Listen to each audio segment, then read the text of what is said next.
All right, y'all, your week 12 vocabulary story, and it's called The Ringleader.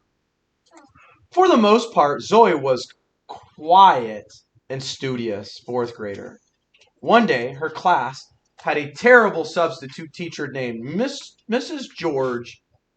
By lunch, everyone was so bored that they could barely stay awake. It was a legitimate problem.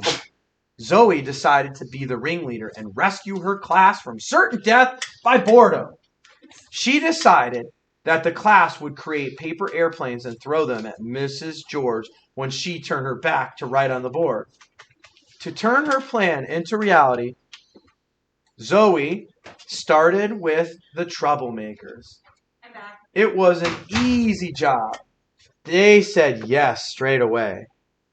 Right? They have no problem with the plan, right? Next were the goody-goody kids who eventually obliged.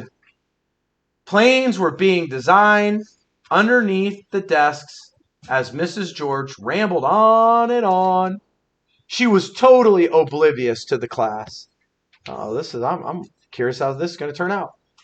When the planes were ready and Mrs. George turned her back, Zoe gave the gesture to launch. 3, 2, 1 went the countdown. And 32 paper airplanes flew straight to Mrs. George. Right? She turned and was hit with several in the face. She was irate and demanded to know who was responsible. All 31 of Zoe's classmates looked in her direction.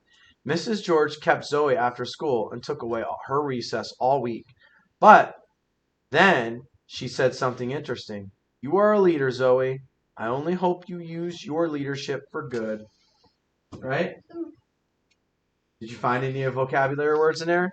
Sure did. All right, there it is. Week 12, vocabulary story. Today out.